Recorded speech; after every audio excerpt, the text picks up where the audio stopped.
Եվս մեկ անգամ շատ կարևոր է, որ շեշտադրվի այն հանգամանքը, որ ծառայողի ընտանիքի անդամը եւս ենթակա է պատասխանատվության մեր երկրում այն կերպ, ինչ կերպ ցանկացած որ երեխան անօգնական է, ինքը իր պապիկն է երեխային պահում, արդեն հասնում են նրան, պաշտոնյաների մանկապարտեզի տնօրենի, դպրոցի փոխտնօրենի։ Ես չեմ ցանկանում խոսել բողոք չլինի մարդկանց կյանքից առհասարակ եւ նույնն էլ ձեզ եմ խորհուրդ տալիս մենք պետք է շատ զգույշ լինենք որպեսզի որևէ մեկի իրավունքը չխախտենք անկախ նրանից թե այն անձը որի իրավունքի հնարավոր խախտման մասին հիմա ես խոսում եմ ինչպիսի հակաիրավական արարք է կատարել եւ թող տպավորություն չստեղծվի որ սա ասելով ես փորձում եմ պաշտպանել նմանատիպ անընդունելի արարքը, մենք իրական շատ բադ երևույթի հետ գործ ունենք եւ նաեւ ես իմ ուղերձում ասել եմ, որ ցանկացած տեսակի բռնությունը անընդունելի է, դատապարտելի է եւ իրականում ցավալի է, որ մեր հասարակությունում կան նման դեպքեր։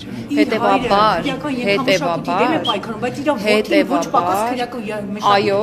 եւ հետեւություններ թող անի իր հայրը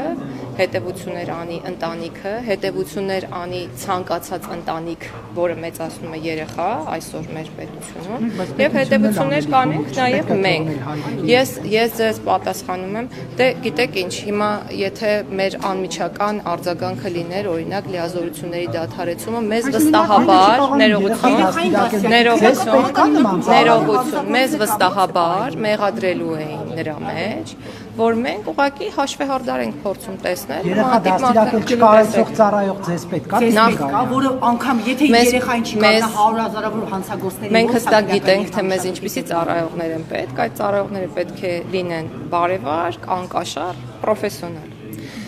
Երեխա դաստիարակել կարողանալ չկարողանալը այլ հարց է ամեն դեպքում ուզում եմ ձեզ հիշեցնել որ մեր երկրում չի գործում կոլեկտիվ պատասխանատվության ինստիտուտը եւ գործում է անհատական եւ անձնական պատասխանատվության ինստիտուտը եւ սա նշանակում է որ քրեական պատասխանատվության տարիքի հասած անչափահասը ինքն է պատասխանատու իր կողմից կատարված հակաիրավական արարքի համար ինչ վերաբերում է հորը ես կրկնում եմ Եթե ձեռ կբերվեն այնպիսի տվյալներ, որոնք կվկայեն այնպիսի արարքների կատարման մասին, որոնք անհամատեղելի են պաշտոնավարման հետ, մենք կքննարկենք իրավասությունների դադարեցման Մենք միշտ բոլոր դեպքերով անում ենք ներքին քննարկումներ եւ արձանագրումներ մեզ համար, եւ եթե որոշակի կոնկրետ հետևանքներ, որոնք ակնկալում է հանրությունը հենց այդ պահին չեն առաջանում, դա չի նշանակում, որ դրանք չեն քննարկվում եւ չեն կարող առաջանալ ապագայում։ Իրականորեն հիմնարկում հերթական դատապարտյալն է 22-րդ մահը։ Եվ իրավապաշտպանները եւս հազանգում են այդ խնդրի մասին, որն առկա է, ինչի հետևանք է այս ամենը։ Տարբեր խնդիրների հետևանք են մահերը, յուրաքանչյուր կոնկրետ դեպքում խնդիրը տարբերվող է, ունենք ինքնասպանության դեպքեր եւ ունենք ֆիզիոլոգիական մահեր, այսինքն կենսաբանական այնպիսի մահեր, որոնք արձանագրվում են, չգիտեմ, առողջության հետ կապված որոշակի խնդիրների հետևանքով։ Մենք մի քանի ուղղությամբ ենք աշխատում, նախ ինքնավնասում եւ ինքնասպանություն հնարավոր կատարող անձանց պարագայում փորձում ենք կանխել այդ դեպքերը, շատ շուտով կունենանք առանձին կահավորված խցեր, որոնցում կլինի փափուկ կահույք եւ ավելի քիչ հնարավորություն ֆատալ ելքով արարքներ կատարելու եւ նաեւ կունենանք տեսախցիկներ այդ խցերում, որոնք կհսկեն ինքնավնասման հակում ունեցող անձանց վարքը եւ ուզում եմ հիմի անգամից ուզում եմ շեշտել, որ այս նորամուծությունը հիմնված է միջազգային լավագույն փորձի վրա եւ մենք նույնիսկ հարցում ենք արել մեր գործընկեր եվրոպական պետություններին, թե ինչպես են իրենք պայքարում այս խնդրի դեմ եւ պատասխանն այն է, որ այլ լուծում քան տեսախցիկներն են չի կարող գոյություն ունենալ, որովհետեւ մենք չենք կարող խցում անձնական հսկողություն իրականացնել ֆիզիկական անձի մակարդակում օրը 24 ժամ, որպեսզի կարողանանք կանխել այդ վարքագիծը։ Առողջական խնդիրների բերումով մահերի հետ կապված ես ամբիոնից էլ նշեցի, կառավարության համապատասխան որոշման վերանայման կարիք կա, որը սահմանում է անհամատեղելիություն ենթադրող հիվանդությունների ցանկը։ Մենք առողջապահության նախարարության մեր գործընկերների հետ այդ ուղղությամբ աշխատում ենք, ինչպես նաև ավարտին է մոտենում հոգեբուժական խնդիրներ ունեցող անձանց հաշվառում։ Այսինքն իրավիճակները շատ տարբեր են, թող տպավորություն չստեղծվի, որ մենք օրինակ ունենք մասսայական ինքնասպանության դեպքեր, ոչ այդպես չէ, մարդիկ շատ հաճախ ուղղակի այնպես է ստացվում, որ մահանում են կամ մահը վրա է հասնում, կրկնում եմ, առողջական որոշակի խնդիրների բերումով, որոնք ժամանակին նույնիսկ վերահսկված են լինում, բայց ինչ-ինչ պատճառներով չեն կարողանում մահերը պատճառները յուրաքանչյուր մահվան դեպքով հարուցում է քրեական գործ եւ ես ձեզ վստահեցնում եմ, որ պատճառները բացահայտ։ Երբեմն նաև արտադրության նախարարությունն է տարածում հաղորդագրություն, նաև քրեակատարողական հիմնարկը ներողություն, որ օրինակ դատապարտյալի մոտ գնացած անձին փորձել են իրեր տալ, ոչ միայն, նաև արձանագրվել էր փափուկ կահույք տեղափոխելու դեպք։ Ես ուզում եմ հասկանամ, այդ վերահսկողությունը ինչպես է եւ նաև այստեղ այդ ձեր ասած կոռուպցիոն ռիսկերը չկա, որ օրինակ նույն բանտապետերը կամ հիմնարկները որևէ հիմնարկում այս պայդրությամբ մուտք չի լինում արտոնյալ որևէ արտոնություն ենթադրող գույք։ Այսինքն այդ իմաստով հստակ կարգավորում կա Այսինքն մոտ 1 տարի առաջ օրինակ եղավ հրապարակում, որ փոխել են փափուկ կահույք տանել գաղտնի։ Բացառում եմ նման որևէ դեպք, նույնիսկ ասեմ ավելին, այն բոլոր հիմնարկներում, որտեղ կային խցեր, որոնք ունեին գույք, որը արտոնություն էր ենթադրում, դրանք մաքրվել եւ հանվել են, կարող եք ինքներդ գալ եւ տեսնել։ Գայլան, իսկ այն ունևոր անդարկվածներն էլ չեն փորձում իրենց համար կոմֆորտ պայմաններ կան թույլատրելի իրեր, որոնք կարելի է տանել քրեակատարական հիմնարկներ եւ կան անթույլատրելի այնպես ինչպես բոլորինը եւ ես ձեզ կրկնում եմ, սա առանց բացառության է եւ մեր մոտեցումն այն է, որ բաժի կրման պայմանների համատեքստում արտոնյալներ առհասարակ չպետք է լինեն։ Իսկ քրեակատարական հիմնարկում սրբազաններին գաղտնալսելը մտահոգիչ չի։ Ես նման տեղեկությունների փաստաբաններն էին հայտարարել, որ գաղտնալսել են երկու սրբազաններին խցում։ Ես նման տեղեկությունների չեմ դիմադրել։ Մեր խցերում գաղտնալսող սարքեր բայց փաստաբանն է հայտարարել այդ մասին։ Եկեք հարցնենք փաստաբանին, եթե ունի նման տվյալ, թող հրապարակի։ Այլ դատապարտյալիներում շնորհվելու է, թե ոչ, մեկինը հայտնի դարձավ, դուք հրապարակում ունեցաք, մենք էլ ենք ասացել, միշտ կարող է շնորհվել, կախված է ներման խնդրագրերի բովանդակությունից, անձանցից, հանձնաժողովի որոշումներից եւ հետո արդեն վարչապետի եւ նախագահի տեսադաշտում կրկին դեռ նոր խմբականակը խնդրագրերի չենք ստացել, որպեսզի ուսումնասիրենք եւ ես իմ կարծիքը հայտնեմ, բայց չէ էլ հայտնի, եթե ուսումնասիրած լինի, որովհետեւ հանձնաժողովի աշխատանքների ընթացքում դա պետք է բացահայտվի։ Տիկին Գալյան, երբ ասում եք, որ պատճառները ինքնասպանության կամ ինքնավնասման քննվում են դատական գործերի հարցում, բայց ամեն դեպքում սա չի խոսում վատ բարքի մասին, որ շարունակում են քրեակատարողական հիմնարկները։ Որն է վատ բարքը։ Վատ բարքը որն է։ Ում են ճնշում։ Ճնշում են դրա համար սրտամկանի կաթվածից մարդը մահանում է։ Ինքնավնասման մասին։ Տեսեք, ինքնասպանության դեպքերի հետ կապված ես չեմ ուզում անցնել այն շեմը, որից հետո այլևս կխոսեմ անձնական տվյալներից եւ անձնական տվյալներ պարունակող տեղեկություններից, ընդհանրական կասեմ, որ ինքնասպանություն գործող անձանց մեծ մասը, ծանրակշիռ մեծամասնությունը ունեն հոգեկան առողջության հետ կապված խնդիրներ։ Ճշտող հարց, որպեսզի հանրությանը նաև մեր մոտ որ ասեցիք տեսախցիկներին տեղադրել, դա չի վերաբերում, չէ՞ բոլոր բանտախցերին, այլ դա վերաբերում է ինքնավնասման հակում ունեցող։ Տեսեք, մենք իրականացնում ենք հաշվառում եւ եթե ձեզ հետաքրքրում է վիճակագրությունը, կարող եք ուսումնասիրել, դուք կտեսնեք օրինակ պայմանական եմ թիվը ասում 500 ինքնավնասում 1 տարվա ընթացքում, որոնք կատարվել են օրինակ 30 անձի կողմից, այսինքն մենք հստակ ունենք որոշակի անձինք, որոնց կողմնորոշված վարքագիծը ինքնավնասումներ կատարելն է։ Եվ ցավոք սրտի, եթե մարդն ունի հակվածություն անդադար ինքնավնասումներ կատարելու եւ այդ ինքնավնասումները ուղղակի իմիտացիա չեն ինչ-որ խնդիրներ բարձրաձայնելու, շատ դժվար աշխատանք է իրականում ինքնասպանությունների կանխումը։ Դրա համար մենք հոգեբուժական ստացիոնարը, երբ որ առողջապահության նախարարության մեր գործընկերները վերանորոգեցին Նուբարաշենում, մենք որոշակի հատվածին, որոնք որ դատապարտյալների հիվանդանոցում էին պատիժ կրում, տեղափոխեցինք այնտեղ։ Եվ ինքնավնասումների, ինքնասպանությունների բացառման հիմնական գործոնը պետք է լինի հոգեբուժական ճիշտ հաշվառումը ու նրանց հիվանդության անհամատեղելիության սահմանումը պատժի կրման հետ։ Այսինքն այդտեղ է մեր հիմնական խնդիրը։ Մենք քանի որ խոսեցինք այս խնդրից, մեդալ միշտ երկու կողմ ունի։ Խնդիրը այնքան մեծ է նմանատիպ անձանց պահելու, ուղղակի աննկարագրելի է, բայց քանի որ խոսել ենք, ասեմ, մենք նաև առնչվում ենք այլ անձանց իրավունքներին, որովհետև անձինք խնդիրներ ունեն նաև այդ կենսապայմանների պահպանման ու այդ իրենց միկրոսոցիալական միջավայրերում, օրինակ մաքրության պահպանման եւ այլն, եւ շատ հաճախ նաև խնդիր ենք ունենում մենք դա իրենց փոխարեն իրականացնելու, որպեսզի իրենց կենսագործունեությունը հավուր պատշաճի ապահովեն։ Խնդիրը հիմնականում իրենց մեջ է լինում, բայց մենք հետո լսում ենք տեղեկություններ լվաստացման, ծեծերի, որտեղից եք լսել։ Եթե լսել եք որևէ տեղեկություն, խնդրում եմ գրավոր ձևակերպեք եւ ուղարկեք նախարարություն, վստահեցնում եմ, որ անհետևանք չի մնալու։ Տիկին Գալյան, սահմանադրական բարեփոխումներին անդրադառնանք, ինչ փուլում է այս պահին այդ բարեփոխումների ընթացքը եւ ինչ էական փոփոխություններ կան, կոնկրետ այսպես հերթով ասեք, էլի ինչ է կարել այս ընթացքում։ Խորհրդի նիստերը շարունակվում են, դուք հաճախականությանը կարծում եմ հետևում եք, բավականին հաճախ են այդ նիստերը հրավիրվում։ Մինչ այս պահը քննարկել ենք ազգային ժողովի լիազորություններին առնչվող հարցեր, ընտրակարգին վերաբերող հարցեր, կայուն մեծամասնության առնչվող հարց է դրվել է քվեարկության եւ հաստատվել է, որ առաջին ընտրություններից հետո այդ մեխանիզմը չի գործելու։ Քննարկվել են գլխադասային հանձնաժողովների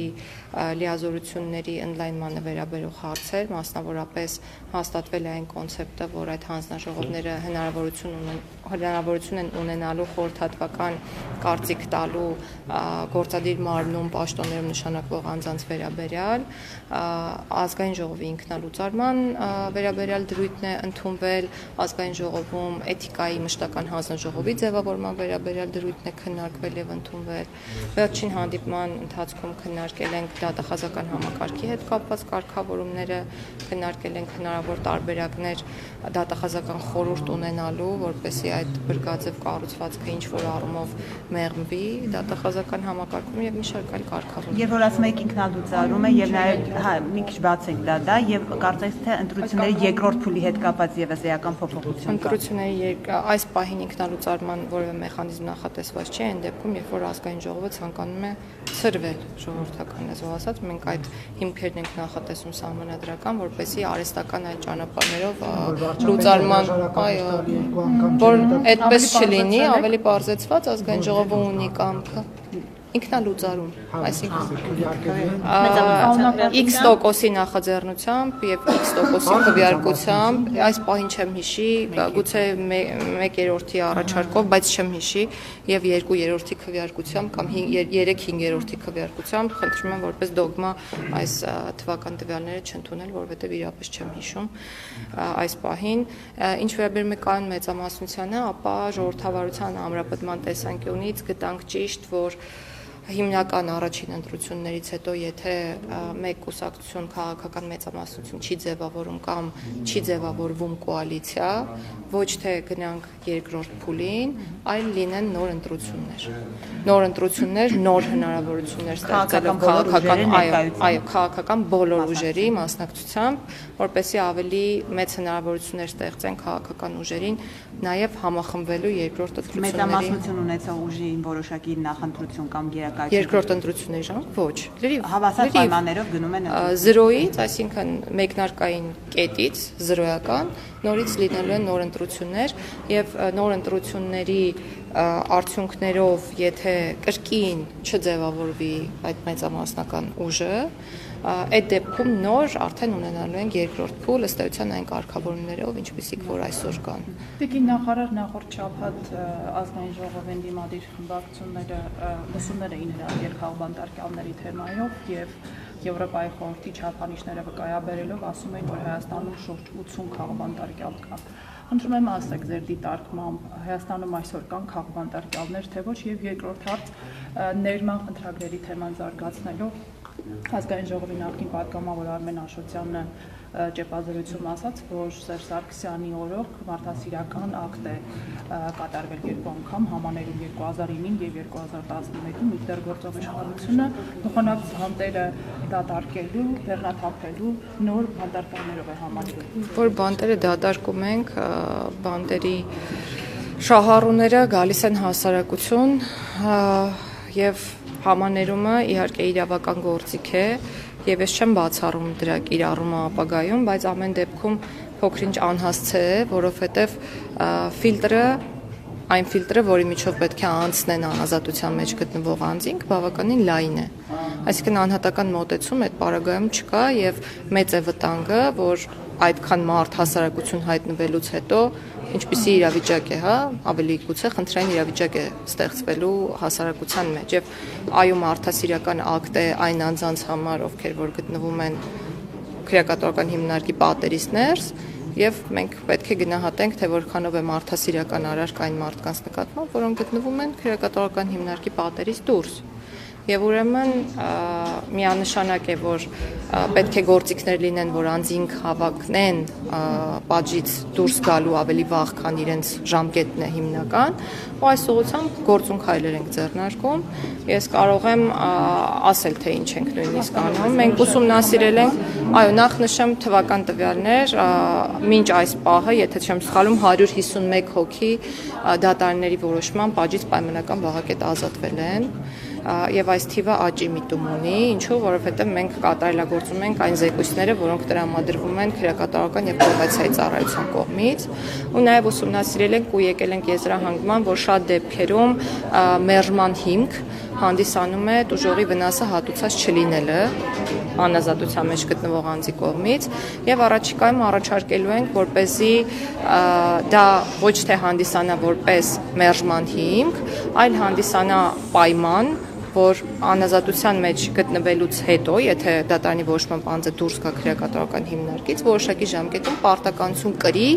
աշխատել եւ վճարել համապատասխան գումարը տուժողին։ Իսկ դա չկատարելու դեպքում վերադառնալ քրեակատարական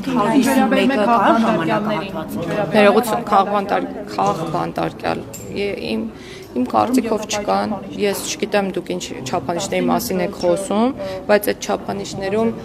միանշանակ խոսք չի գնում այն անձանց մասին կամ այն իրավիճակների մասին, երբ անձինք իրոք կատարում են քրեորեն հետապնդելի արարքներ։ Ես միշտ իմ խոսքում նշում եմ, որ շատ հարմար է արդարացնել արարքը, որը պարունակում է քրեական օրենսգրքի որոշակի հոդվածների հատկանիշներ, այն փաստարկներով, որ անձը զբաղվում է քաղաքականությամբ կամ ցանկանում է զբաղվել քաղաքականությամբ եւ ուրեմն կամ հետեւաբար քաղբանտարկյալ է։ Ես այն կարծիքին եմ, որ մեր երկրում քաղբանտարկյալներ ի ուրախություն մեզ չկան, եւ նաեւ սա ասում եմ հենվելով ձեր կողմից վկայակոչած նույն չափանիշների վրա։ Իսկ երբ որ մեր ձևով արտահայտության համար կալանավորում են եւ ես չեմ ուզում այնքան է խոսվել, ես չեմ ուզում մեկնաբանել ոչ արտահայտությունը, ոչ դրա հիմքով հարուցված քրեական վարույթը, մենք խափամամիջոց կատարողն ենք, ես դες վստահեցնում եմ, որ բոլորը, ովքեր որ կրում են այս պահին իրենց խափամամիջոցը լավ են։ Քաղբանտարկյալների հետ կապված օրինակ Վարդան Ղուկասյանը մեղադրում է ենթադրյալ կոռուպցիայի մեջ, մեղադրում նույնը նաև Էջմիածնի նախկին քաղաքապետն է բանանում մեղադրում։ Բայց մենք տեսնում ենք իր նկատմամբ ինչ վերաբերմունք է, Վարդան Ղուկասյանի նկատմամբ ինչ վերաբերմունք է։ Եվս մի օրինակ քաղաքական ինչ են այդ հարցերը ուղղվում օրինակ ինձ։ Դուք քաղաքական թիմից եք։ Ես տեսեք, ես մտահոգությունն է։ Ինչու է ընտրովի դա արդարացություն իրականացվում։ Ընտրովի արդարացություն չի իրականացվում մեր երկրում։ Դատարանները անկախ են, յուրաքանչյուր դատարան ինքն է որոշում ինչ խափանման միջոց նշանակել։ Տարբեր քպականների միշտ այս խափանման միջոցն այնպեսին է, որ մնում են դրսում։ Իսկ պատմության էջերը, որ թերթենք չենք գտնի, քպականներ, որոնք կալանավորվել են եւ հետո դատապարտվել։ Ինչու հնչեցած արտահայտության վիրավորական կալանավորվածներքան քպականների դեպքում կալանավորված չկա։ Ինչ վատ արտահայտության, վիրավորանքի, հայրենիքի համար։ Ես կողմ եմ, որպեսզի միատեսակ մոտեցում լինի մեր երկրում եւ կողմ եմ կանխատեսելի արդարադատության չափանիշների սահմանմանը, այս ուղղությամբ էլ ենք որպես նախարարություն քայլեր ձեռնարկում, բայց այն հարցին, թե այդ միասնական չափանիշներին կհետևեն դատարանները, թե չեն հետևի եւ կամ ինչու են հետևում եւ ինչու չեն հետևում, ես իրոք պատասխանել չեմ կարող։ Տիկին Գալյան, դուք խնդիր չեք տեսնում, որ միտումնավոր կերպով կարծես թե կալանքը անընդհատ երկարաձգում է Սամվել Կարապետյանը եւ այսպես երկարաձգվելով կարող է միջև ընտրություններ պահեն կալանքի տակ, այսինքն միտում դուք չեք տեսնում այստեղ։ Խնդիր դուք ինքներդ եք խոսել, որ այո, չարաշահվում է շատ անգամ կալանքի ինստիտուտը։ Ինձ համար խիստ ցանկալի է, որ հնարավորինս քիչ մարդիկ կալանավորվեն։ Ես սա ասում եմ գերատեսչական շահով պայմանավորված։ Այո, ցանկալի է, բայց դուք այստեղ խնդիր որպես նախարար չեք տեսնում։ Ես խիստ ցանկալի եմ համարում, որ ավելի քիչ մարդիկ կալանավորվեն։ Տիկին Գալյան, ԿՊ-ն կանոնագիր կընդունեց էթիկայի, դուք երևի գիտեք, որ երկար ժամանակահատված տարիներ արդեն տարբեր գործիչներ խոսում են այն մասին, թե ինչ բառապաշար ունի իշխանությունը եւ դա օրինակ է ծառայում այսպես հանրությանը, մյուս ընդդիմադիր գործիչներին տարբեր իրավապաշտպաններ են խոսում, որ ես Արման Թաթոյանը ամենավերջին թանդեպք ասում էր, թե ինչ բառապաշար օգտագործում ԿՊ-ն եւ ահա ընտրությունների նախաշեմին ԿՊ-ն որոշեց, որ պետք է կանոնագիր կընդունի, ինչու ընտրությունների նախաշեմին եւ արդյոք ձեր դուրը եկել է իշխանության ներկայացուցիչների, այդ թվում վարչապետի բառապաշարը։ Դուք այդ հարցով ինչ որ չգիտեմ քննարկումներ ունեցել եք ներսում։ Իմ դուրը եկել է, թե չի եկել այլ հարց է, բայց դա վստահաբար դուր չի եկել կոռուպցիայի կանխարգելման հանձնաժողովին։ Այդ մի դեպք է, որը որ հստակ դրսևորում է ունեցել, մենք տեսել ենք, որ համապատասխան բարույթ է հարուցվել հանձնաժողովի կողմից եւ համապատասխան եզրակացություն է հրապարակվել։ Իսկ մնացած հարցերի վերաբերյալ էթիկայի կանոնագրքի մասով միանշանակ դա պետք է, ինչու ոչ։ Ինչու ընտրությունների նախաշեմին Ես ենթադրում եմ, որ շատ ավելի վաղ է մշակվել եւ էթիկայի կանոնագիր կամ կարգավորումներ ունենալու հետ կապված աշխատանքը պետք է շատ ավելի վաղ տարվի, ենթադրում եմ շատ ավելի վաղ սկսել են աշխատել կանոնագրքի ստեղծման շուրջ եւ միայն հիմա է պատրաստ եղել։ Դուք խնդիր չեք տեսնում Գալյան, որ իսկապես դատական համակարգը անկախ չէ, երբ որ մարդուն անընդհատ կալանքը երկարաձգվում է նրա եւ խախտում է իրավունքները ստացի։ Այսինքն դուք չեք տեսնում խնդիր, որ այստեղ դատական, այո, բայց դուք ասում եք ես չեմ ուզում, որ ես որովհետեւ ես այլ բան չեմ կարող պատասխանել, բայց խնդիր տեսնում եմ, որ շատ է կիրառվում կալանք խափանման միջոցով։ Չմոռանաք հավանել տեսանյութը եւ բաժանորդագրվել Civic AM-ի YouTube-յան էջին։